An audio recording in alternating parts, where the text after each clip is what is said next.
भाजपचा अधिकृत AB form सहित पहिला अर्ज जो आहे तो गणेश बेडकरांनी भरला। या निवडणुकीची सगळी जबाबदारी जी आहे ती त्यांच्यावरती मुख्यमंत्र्यांनी दिलेली होती, स्थानिक स्तरावरच्या नियोजनाची।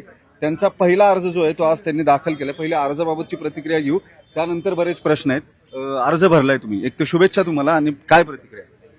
आज माझा अर्ज भरायला आदरणीय माझे पालक चंद्रकांत दादा या ठिकाणी उपस्थित राहिले, त्यांचे आशीर्वाद मला मिळाले। माझे मित्र लोकप्रिय आमदार हेमंतजी होते, इतर कार्यबाहुल्यामुळे सुनीलराव असतील, दिलीप भाऊ असतील, मुरली अण्णा असतील, हे येऊ नाही शकले, परंतु ते रस्त्यात ते येतील आणि भेटतील। माझ्यासारख्या कार्यकर्त्याचा योग्य सन्मान पार्टीने केला असं मला या ठिकाणी वाटतं। या निवडणुकीची बऱ्यापैकी जबाबदारी तुमच्यावरती होती। आता गेले 2 दिवस बऱ्याच घडामोडी समोर येत आहेत। तुमची यादी 25ला जाहीर होईल असं केंद्रीय राज्यमंत्र्यांनी सांगितलेलं होतं, ती यादी जाहीर झाली नाही। तुम्ही बाहेरून पक्षात लोक घेतले, त्याच्यामुळे तुमचे निष्ठावंत जे आहेत ते प्रचंड नाराज आहेत। केवळ निष्ठावंतच नाही तर एकनाथ शिंदेच्या शिवसेनेबरोबरच्या वाटाघाटी तुमच्या त्या शेवटच्या टप्प्यापर्यंत जात नाहीये। आता रिपब्लिकन पक्षाचे कार्यकर्ते तुमच्या भाजपच्या पक्ष कार्यालयावरती आंदोलन करतायत। हे सगळं असून सुद्धा तुमचं असं म्हणणं आहे का की सगळं आलबेल सुरू आहे, महायुती व्यवस्थित लढते? ज्या ज्या वेळेला निवडणुका आल्या त्या त्या वेळेला कार्यकर्त्यांच्या भावना या उफाळून येत असतात।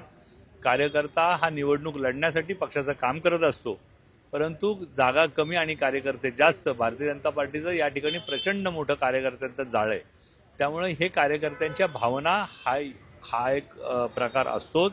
त्यांच्या भावना समजून भारतीय जनता पार्टी घेते, त्यामुळे आदरणीय दादा आता काही लोकांना भेटायला गेलेत।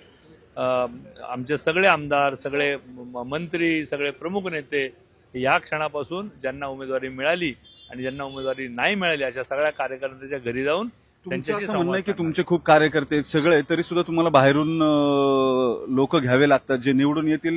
इलेक्टिव्ह मेरिट हे शेवटचा निष्कर्ष राहतो, मग कसा कार्यकर्त्यांचा सन्मान होतो? आपली ह्याकडे बघायचा दृष्टिकोन वेगळा आहे। आम्ही परिपूर्ण नाही होत। भारतीय जनता पार्टी जिथं अपूर्ण आहे तिथं पूर्ण व्हायचा प्रयत्न भारतीय जनता पार्टी करते, त्यामुळे तिथल्या सक्षम कार्यकर्त्याला मुख्य प्रवाहात घ्यायचा निर्णय माझ्या नेतृत्वाने घेतलेला आहे। आणि त्यामुळे असं काही नाही, अजून भारतीय जनता पार्टीला भारतभर अनेक राज्यात, अनेक महानगरपालिकात सत्ता मिळवायची, कार्यकर्त्यांना संधी द्यायची आणि एक लोक उपयोगी अशी सरकारं आम्हाला या देशात द्यायची। त्याच्यासाठी जो मुख्य प्रवाहात येऊ शकेल अशा सर्व कार्यकर्त्यांना भारतीय जनता पार्टी। जागा वाटपाचा फॉर्म्युला काय? 165 जागा महायुती म्हणून आम्ही लढू।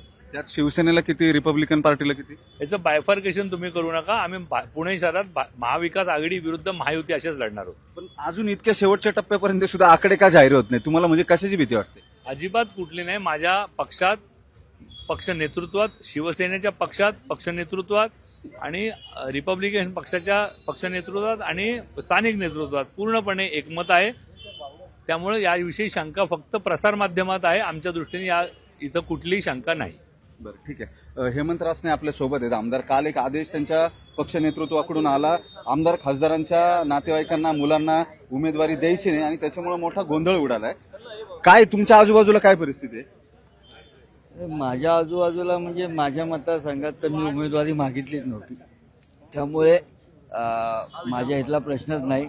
परंतु आता जो निर्णय वरिष्ठांकडनं आला आहे, त्या वरिष्ठांकडनं आलेल्या नियमाची आपल्याला अंमलबजावणी हे नक्की करावी लागेल आणि त्या संदर्भात मुख्यमंत्री साहेबांना भेटायला काही लोकप्रतिनिधी सुद्धा गेलेले आहेत, त्यांच्याशी साहेबांचा संवाद होऊन त्याच्यातनं योग्य तो निर्णय पक्ष करेल।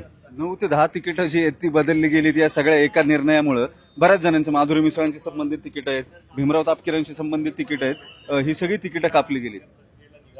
आता तो पक्ष नेतृत्वाचा विषय आहे, तो पक्ष नेतृत्व आणि संबंधित जे लोकप्रतिनिधी आहेत ते संवादातनं त्याच्यातनं मार्ग काढतील। तुमच्या मतदारसंघात सगळ्यात प्रबळ विरोधक जे आहेत तुमचे, रवींद्र धंगेकर, ते मित्र पक्षामध्ये आहेत, त्यांच्या मुलाला सुद्धा उमेदवारी मिळायची शक्यता दुरापास्त झाली किंवा भाजपने ती मिळणार नाही याची पूर्ण खबरदारी घेतली, ते अपक्ष लढायची तयारी देत। आता तोच विषय आहे की शेवट महायुती आहे। या ठिकाणी जर आपण बघितलं तर पुण्यामध्ये ज्या जागा आहेत, जवळजवळ भारतीय जनता पार्टीकडे फक्त 2300 अर्ज आले होते। आज 165 मध्ये 2500 अर्ज फक्त भारतीय जनता पार्टीकडे, शिंदे असतील, आरपी असतील त्यांच्याकडे, त्यांच्या पद्धतीने शिवसेनेकडे, अजून आरपीआयकडे, त्यांच्याकडे सुद्धा त्याच संख्येने अर्ज आले असतील। आणि एवढ्या सगळ्या ह्याच्यात प्रत्येकाला असं वाटतं की ही जागा आपल्या पक्षाला मिळाली पाहिजे, ती जागा त्या पक्षाला मिळाली पाहिजे। हा नक्की त्याच्या मागचा प्रयत्न प्रत्येकजण शेवटपर्यंत करत असतो. शेवटपर्यंत आपल्या आपल्या कार्यकर्त्याला न्याय द्यायचा काम पक्ष नेतृत्व करत असतं. त्यातनं जो योग्य निर्णय होतो तो केला जातो. आणि ह्याच्यात लोकशाहीमध्ये जर समजा एखाद्या कार्यकर्त्याला वाटलं की आपल्याला योग्य आपल्या दृष्टिकोनातून निर्णय होत नाही तर तो त्याच्या पद्धतीने निर्णय घेतो. पक्ष नेतृत्व ती बंडागळी पक्षातली असू युतीतली असू ती समजावण्याचा प्रयत्न करतात. त्यातनं काही होत असेल तर त्याला सामोरं जावं लागतं. बरं, ठीक आहे. शेवटचा प्रश्न, यादी कधी प्रकाशित होईल?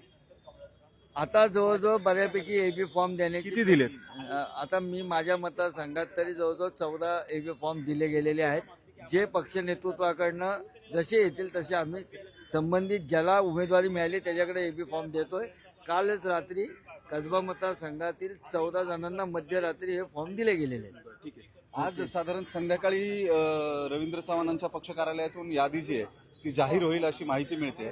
आणि भाजपनं जवळपास 80 उमेदवारांचे एबी फॉर्म जे आहेत ते काल रात्रीच पोहोचवलेले आहेत. यादी प्रकाशित करण्यात आलेली नाही कारण नाराजी जी आहे ती वाढू नये किंवा बंडाळी होऊ नये. या सगळ्याची खबरदारी जी आहे ती आता भाजपकडून घेतली जाते. कारण सगळ्यात जास्त नाराजी जी आहे ती कार्यकर्त्यांची सहयोगी पक्षांची भाजपवर दिसून येते. त्यामुळे अर्ज भरून प्रत्यक्षात प्रचार सुरू होईपर्यंत नेमकं काय काय होतं हे पाहणं महत्त्वाचं ठरणार आहे. व्हिडिओ जर्नलिस्ट सचिन अंचाटेसह वैभव सोनवणे, न्यूज 18 लोकमत, पुणे.